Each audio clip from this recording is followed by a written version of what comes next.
December the 25th. My dearest darling, that partridge in that lovely little pear tree. What an enchanting, romantic, poetic present. Bless you and thank you, your deeply loving Emily.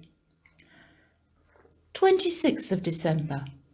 My dearest, darling Edward, the 2 turtle doves arrived this morning and are cooing away in the pear tree as I write.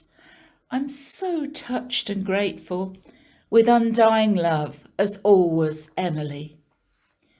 27th of December. My darling Edward, you do think of the most original presents. Whoever thought of sending anybody 3 French hens? Do they really come all the way from France? It's a pity that we have no chicken coops, but I expect we'll find some. Thank you anyway, they're lovely. Your loving Emily. 28th of December. Dearest Edward, what a surprise! 4 calling birds arrived this morning. They are very sweet, even if they do call rather loudly. They make telephoning impossible, but I expect they'll calm down when they get used to their new home. Anyway, I'm very grateful, of course I am. Love from Emily. 29th of December. Dearest Edward, the postman has just delivered 5 most beautiful gold rings, 1 for each finger and all fitting perfectly. A really lovely present, lovelier in a way than the birds, which do take rather a lot of looking after. The 4 that arrived yesterday are still making a terrible row, and I'm afraid none of us got much sleep last night. Mummy says she wants to use the rings to wring their necks. She's only joking, I think, though I know what she means. But I love the rings. Bless you. Love, Emily. 30th of December. Dear Edward, whatever I expected to find when I opened the front door this morning, it certainly wasn't 6 socking great geese laying eggs all over the doorstep. Frankly, I had rather hoped you'd stop sending me birds.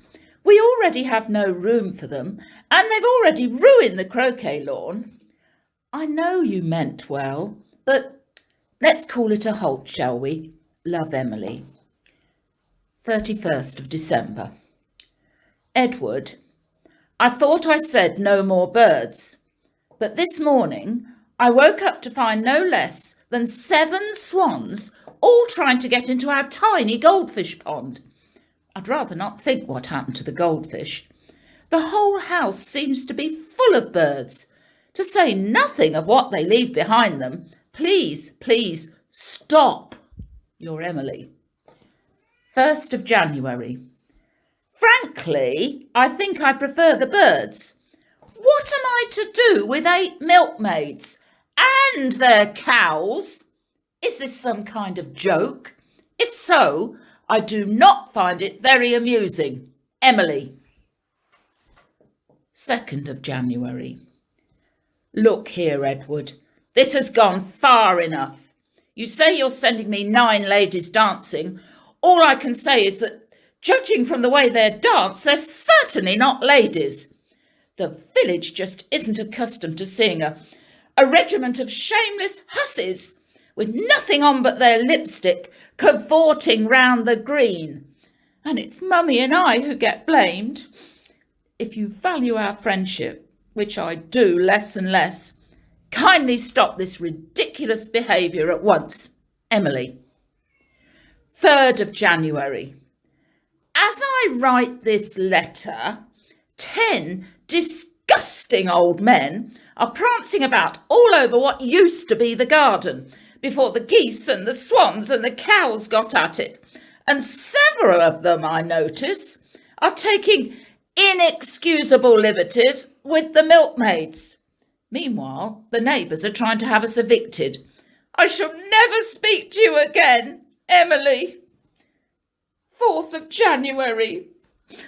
This is the last straw. You know I detest bagpipes. The place has now become something between a menagerie and a madhouse, and a man from the council has just declared it unfit for habitation. At least Mummy has been spared this last outrage. They took her away yesterday afternoon in an ambulance. I hope you're satisfied.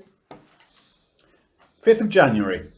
Sir, our client, Miss Emily Wilbraham, instructs me to inform you that with the arrival on her premises at 7:30 this morning of the entire percussion section of the Liverpool Philharmonic Orchestra and several of their friends, she has no course left open to her but to seek an injunction to prevent your importuning her further. I am making arrangements for the return of much assorted livestock. I am, sir, yours faithfully, G. Creep, Solicitor at Law.